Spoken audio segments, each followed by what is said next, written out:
tawag dito sa why, ito po yung dahilan nyo. Because, ang totoo nito, there are so many things na magugulat ka sa sarili mo na kaya mong gawin pag malalim pala ang dahilan mo.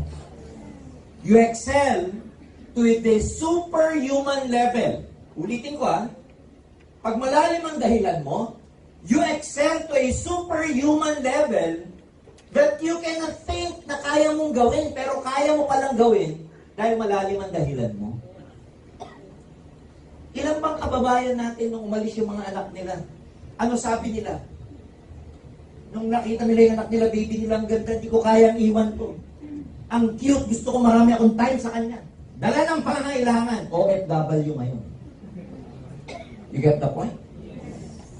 Ilang nanay, tatay ang kaya magtrabaho ng 2, 3 sa isang araw? 2 jobs, 3 jobs, sideline, sideline, sideline. Why? Minsan ikaw na maaawa sa kanila, saan nila kinukuha yung lakas nila? Nakakita na ba ako ng ganon? Yung mga taong saan nila kinukuha yung lakas nila, may edad na, and yet, grabe makapagtrabaho. Why? Kasi they went to a level, ang tawag natin doon, superhuman level, kasi ang lalim ng dahilan nila. Amazingly, my friends, if you have a deep reason why you are doing something, you will excel to the superhuman level. Ako, working student ako nung college May time na, depende sa semester, may time na ang work ko sa araw, sa gabi ako nagtatrabaho. O kaya naman, may time naman sa daytime ang pag-aaral, sa gabi ako nagtatrabaho. And, nakakagulat kasi, full load ako lagi kasi scholar. Kailangan samantalahin yung scholarship mo, huwag ka mag-underload. Pagka may scholarship na gano'n, 18 units and above ka lagi para, sulit yung scholarship mo. Kasi libre. And then I still have to work at night. So napaka-limited nung time ko because kailangan kong i-maximize lahat ng oras ko dahil i-divide ko yan between my work and my job. My studies and my job. But amazingly, dahil malalim ang reason ko, mahirap kami, gusto kong tulungan ng mga parents ko. I saw them, how they thrive, how we survive. Dito kami magkakapatid. Looking back, my friends, ang hirap pala nung ginawa ko. Pero nung nandun ako sa stage na yun, hindi ko nararamdaman yung hirap. Kasi alam ko yung purpose ko. You have to know your purpose. Dapat may purpose ka bakit mo ginagawa. At hindi mababaw na purpose. Kailangan malalim. I was keeping my job, may trabaho ako, nag-aaral ako. 5 years kasi engineering po ako, major ko electrical. And in spite of my handicap, sabihin yung mga kakulangan sa akin, in spite of the odds that I have to sustain and support myself and still have to go to school and all, I graduated on top of my class. May mga kaklase naman ako, nasa kanila lahat, ang gagawin lang nila mag-aaral. Pero hindi pumapasa. May kilala ba kayo gano'n? Yes! Sa side, di ba, sa spectrum, on the other side of the spectrum, eto kami, estudyante, gustong-gusto mag-aral, gustong-gusto mag-excel, pero walang pera. Pati sapatos, bag, tuition, problema.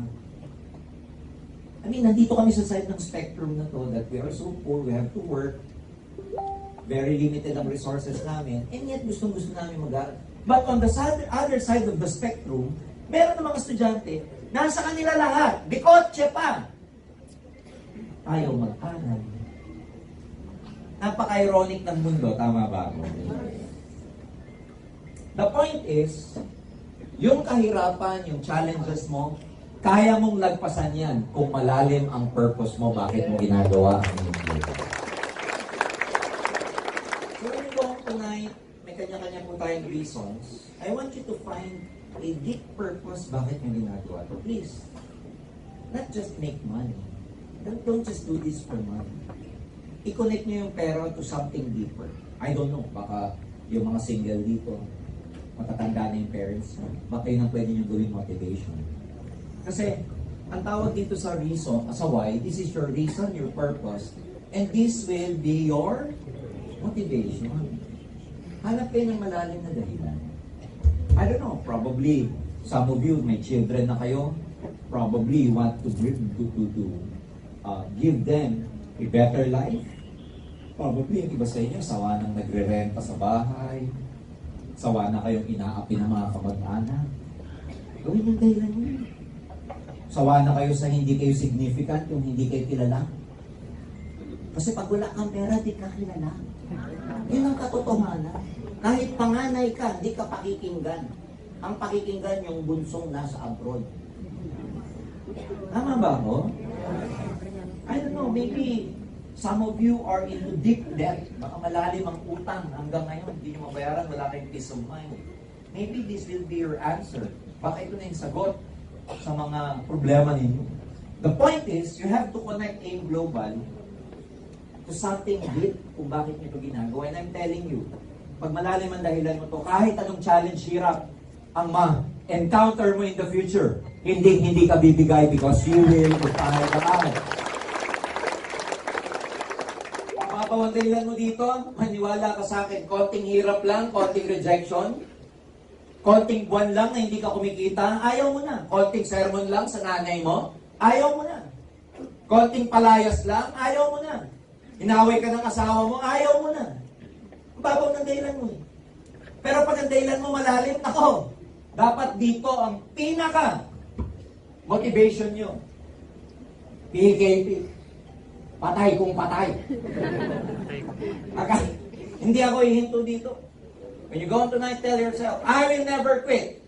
And I will become successful until I become a global ambassador.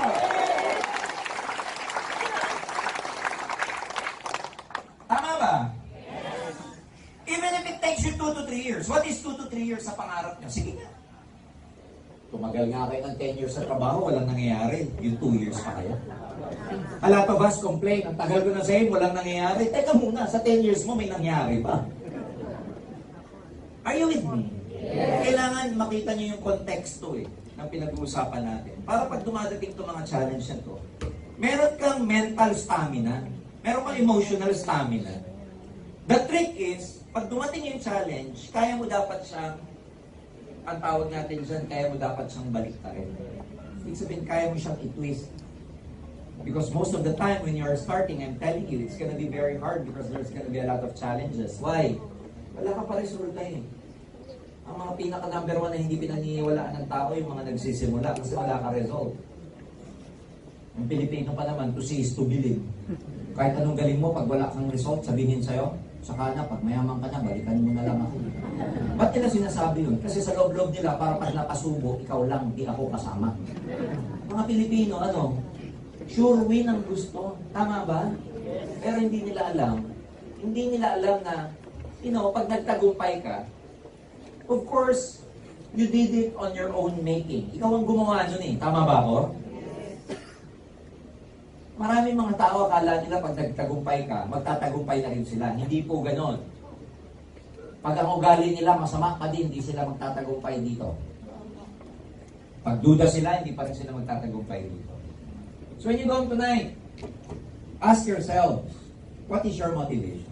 Alam mo, matagal na po ako sa networking, 24 years na. Kahit di ko kayo turuan. Kung malalim ang dahilan mo, you will find a way. You will find a way. Kahit di namin kayo turuan mag-prospecting, kahit di namin kayo turuan mag-networking, kahit di ko kayo turuan ng skills, pag malalim ang dahilan mo, you will find it your own. Ikaw ang makakahanap. On your own. Subukan natin, sabihin ko sa'yo, akin na yung anak mo. Hanggang di ka nag-global ambassador, di kayo susoli ito. Tignan natin kung di ka mag-global ambassador. You know what I'm saying? Baka hindi ka naman ng training eh. Tama ba ako? Baka umataw ka na lang ng umataw. Para lang tumaas ang points mo para magkaroon ka ng 1,000 points so di ka mag-global ambassador. It doesn't matter anymore how to do it when life is on the line. Pag buhay ang nakataya, di na pinag-uusapan kung paano. Kahit di mo alam, pag buhay nakataya, hahanapin Hanapin mo. Ikaw na lang bahala kung paano yan. Basta patay kung patay. Nag-iinarte lang tayo na hindi ko alam eh. Hindi ako marunong. Arte mo. Spelling yan eh. RT. RT. Ang point ko ganito po. Ganon ka-powerful tong why. Pag may why ka na malalim, even if you don't know the how, you will find it out on your own. Kahit hindi mo alam kung paano, pero malalim ang dahilan mo, ikaw na mismo makakagawa ng paraan paano magtagumpay dito kahit walang nagtuturo sa'yo. Kahit wala kang guide. Kahit wala kang guide. Ganon ka-powerful ang why. Kaya hindi ako naniniwala dun sa kailangan magaling ang upline mo. Bonus na lang yan. Malaking tulong yon yung upline mo, very supportive. Yung sponsor mo, very helpful. Bonus na lang yan. Tapos magagaling yung mga trainers, maganda yung support system ng company. Bonus na lang po ang tawag ko dyan. Pero ang totoo, kahit wala niyan, pwede ka magtagumpay kasi malalim ang dahilan mo. Pag malalim ang dahilan mo, pag buhay ang nakataya, you will find out how to become successful. Question, ready ka na ba magtagumpay? Let go of your wrong beliefs, programs mo, baguhin mo. This is about time that you have to believe in network marketing. Bakit mo kailangan? You can never fail in this business. Huwag kayong papayag na hindi kayo magtagumpay dito. You should never fail in this business.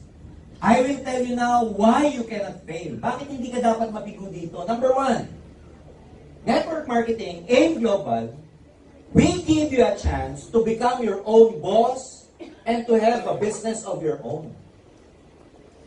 Lalo na sa mga taong walang capacity dito na magkaroon ng malaking negosyo, lalo na dun sa mga taong hindi naman milyonaryo nung pinanganak at wala kayong puhunan ng milyon. Di ba gusto natin magnegosyo? Gusto nyo ba magnegosyo? Yes! Kasi very elementary na topic yan. Alam naman natin na ang pera nasa negosyo. Ang freedom nasa negosyo. Pero bakit nalilimitahan tayo karamihan? Ba't di tayo makapagnegosyo? Number one, ano dahilan? Walang pera. Pero may mas mahirap na dahilan kung ba't di ka makapagnegosyo. Ang hirap mag-isip ng idea. Kahit may negosyo ka pero wala kang idea, walang kwenta yung pera mo. Tama ba ako? Yes. So, ang hirap magnegosyo. The good thing about network marketing, kung ordinaryong mamamayan ka katulad ko, ordinaryong empleyado ka katulad ko, hindi ka mayaman, hindi lineage, hindi linya ng pamilya nyo ang negosyo, o kaya hindi naman kayo lahi ng mga negosyante. The best alternative for us, common people, na walang capacity para magnegosyo, is to do network marketing. Is to do AIM Global. Why? Number one, dito ang liit ng puhunan, pero pwede ka magkaroon ng malaking income. Come February 3, we will be implementing our new marketing plan. We will be implementing our new marketing plan. Ang capacity mo para kumita, every day, right now sa 6,980 na isang account, ang maximum potential income nito, 20,000 a day. Because of our new and improved marketing plan, at 8,999 starting February 3, ang maximum earning potential mo ay 36,000 pesos every day. So you become your own boss, you have your own business. Hindi mo na kailangan mag-isip ng idea. Pag sumama ka sa AIM Global, may idea na eh. Meron ng konsepto, meron ng marketing plan, may business model na, may produkto na. Hindi na ikaw mag-iisip. Alam niyo ba gano'ng kahirap magnegosyo? Ikaw mag-iisip. Wala restaurant. Sino mag-iisip ng putahe? Yung kapitbahay mo, ikaw. You know what I'm saying? Yes. Bukod sa mamumuhunan ka, ikaw pa mag-iisip. In global, mamumuhunan ka, pero ang liit. Pero hindi na ikaw nag-isip ng product, gawa na eh. Maglalabas nga kami ng product very, very soon. Demonstrable na magagamit mo para sa mga mukha mo. Wow! Nadulas tuloy ako. Nag-gets niyo siya? Pampakinis ng mukha. Yung pag in-apply mo siya, naku, pakitanggal mo, wala ka ng mukha. Demonstrable. You don't have to think about the product anymore. You don't have to think about the offices anymore. You don't have to think about the capacity to do international business anymore. Sasalpak ka lang. Ang tawag namin dito, you just need to plug into the system. Para bang plug ng electric pan. Isasalpak mo lang na gano'n, gawa na. Gano'ng kahirap magnegosyo sa palagay ninyo? Na ikaw lahat ang mag-iisip. Are we clear? Yes. Pangalawa, ordinaryong tao pwedeng maging negosyante? Hindi pwede. Pero sa AIM Global Network Marketing, kahit ordinaryong tao ka, pwede ka maging multi-millionaire. Galing, ano? One of the best things that you can do, my friends, to yourself and to your family is to create a business of your own. Because apat na paraan lang para kumita ng pera sa buong mundo. You can be an employee, a self-employed, pwede ka mag-business, and eventually pwede ka mag-invest. Ang pinakamayayamang tao sa buong mundo, nasa investment. Where they don't have to work for money anymore. Instead, yung pera nila ang nagtatrabaho para sa kanila. Sa dami nila ng pera, nilagay nila yung mga pera ngayon sa investments nila. So, bumili ng lupa, bumili ng stocks, bumili ng foreign exchange, bumili ng bonds. Yung pera na nila ang nagtatrabaho para sa kanila. Pinagawa nila ng 100 apartment. So, yung apartment na yun, kahit na wala nang ginagawa yung pinaka-landlord because meron siyang 100 pintong apartment, yung apartment na nagbabayad ng lifestyle niya. You get the point? Yes. Pag nandito ka, ang layo ng difference because pag nandito ka sa quadrant na to, tawag natin dyan 4 quadrants. Pag nasa quadrant ka kasi na to na employee, you will have to work for money for the rest of your life. Yun ang pagkakaiba nito. Pag guminto ka, wak na pera. Tama ba? When you die, no money. When you die, money die. Tama ba ako? Eh buti kung ikaw lang. May anak ka, may tuition, may renta, may monthly expenses. Can you imagine if you die?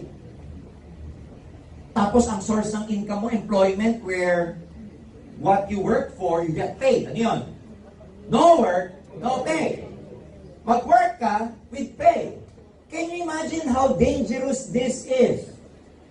That when you don't have the capacity to work anymore because you're sick, you're done, you're dead or whatever, can you imagine how dangerous this option could be? Where a lot of people out there are enjoying their lives that even if they don't work anymore, they still make money. Kaya ang sinasabi po namin dito, hindi para sa amin ang pag-i-aim global ninyo. Pag nag-aim global ka, para sa iyo at para sa buong pamilya mo.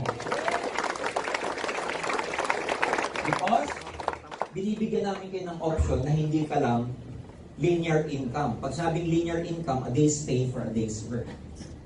Ang tawag doon, linear eh. So ito yan, nandito ka oh. Meron din namang self-employed, pero ang self-employed ganun din eh. When you stop, let's say I'm self-employed is a doctor, self-employed yan eh. They depend on their ability to work. Ang income nila nakadepend sa ability nila.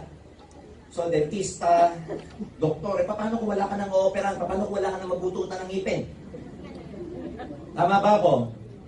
Self-employment, ang S is not only self-employment but it can be categorized as small business, kaya siya tinawag na S. Malalaman mong small ang business, pag ikaw na may-ari, hindi na pumasok, hindi na nagpunta sa tindahan mo, hinto yung tindahan mo. Yun ang tawag doon, small business. Ang pinakamayamang tao sa mundo, nandito, sa B and I quadrant. Ang ibig sabihin ng B, big business. Ang ibig sabihin ng I, investor. But believe me, sino ba yung mga nagiging investor? Yung kumita mo na sa business.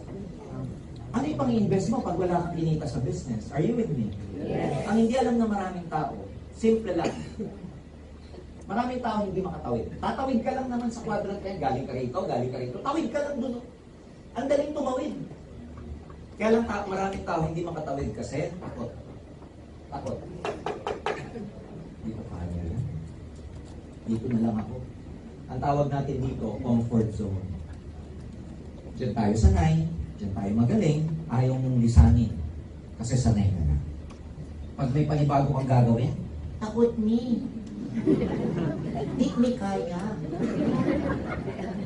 Di ni sure. RP.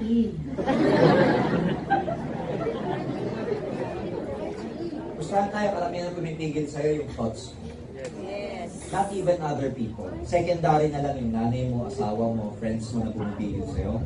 But the number one thing that is preventing you is your own self. Because you're not confident about yourself. Takot ka. Kasi hindi ito ang core values mo eh. Ang core values mo, go to school, get good grades, and go look for a good job. Ang core values ng tao, job, job, job. Kaya pag kami introduce na business, ano sasabihin? Pag umati ng seminar natin, ito, business, business, business. Sabihin niyo, job, job, job. Kasi ang core values ng maraming tao is job. Pero hindi alam ng maraming tao, pag nag-aim global ka, dahil ang network marketing, nasa B quadrant, kahit magbasa kayo ng maraming libro, network marketing industry, we are making more money than most lawyers and doctors. Pag nag-networking ka, pag natutunan mo tong skills, dahil mo pa kumikita na doktor. Dahil mo pa yung kumikita na lawyer. Eh yun, bago maging lawyer at doktor, napakatatalino. Isipin mo, paano maging doktor ngayon sa panahon ngayon? Sige nga, ilang years ka mag-aral? Ilang years? Hindi hotel. Oh, grade 1 to grade 12. 12 years na. Mag-pre-med ka. Yung pre-med. Manari, nursing, medtech, biology, all 16 years na yan. Tama? O tapos mag-med proper ka. Another 4 years. 20 years na. O wag ko na nga isama tong elementary. Para 4 years pre-med, 4 years med proper, 8 years na po yan. Tapos na ba? Hindi pa. Hindi pa, magre-residente ka. Ano pa? Magbo-board exam ka. Another 2 years po yan. 10 years na. Tapos ka na ba yan? Hindi pa. General practitioner ka lang yan, kaya magkaano ka pa. Mamimili ka kung mag-surgeon ka, pediatrics ka, neuro ka, IM ka, mag-dermatologist ka. Good news, another 4 years po yan. 14 years. Clear? Ngayon po, believe me, hindi lang uuso ngayon yung may specialty ka. Ngayon, may tinatawag na sub-specialty. Nakarinig na kayo ng neurosurgeon. Pediatrics cardio. Pediatrics na siya, cardiologist pa. Thoracic cardio. Nagets nyo? Surgeon derma. Ang tawag po dun, subspecialty. Good news, another 4 years. 18 years. Grade 1 to grade 12, 12 years. Kaya pag-graduate mo, 30 years ka na. Tama? Time pa lang pinag-uusapan natin. Wala pang libro. Gastos. May medicine book yung mga hindi, ganito kapapal, 10,000 isa. At hindi ka lang dapat may pera pag naging doktor, dapat matalino ka. Sorry, hindi pwede maging doktor yung mga bubo. Papatalino ng pasyente. Kaya ang mga doktor, matatalino po yan eh. Buong katawan ng tao pinag-aaralan yan. Kabisado mga cell, kabisado anatomy ng tao, kabisado physiology, kabisado lahat. Kaya ang hirap maging doktor kasi pag mahina IQ mo, bagsak ka. Dahil pagdating ng panahon at inalaw ka maging doktor na mahina to, marami kang papatayin, imbis buhayin.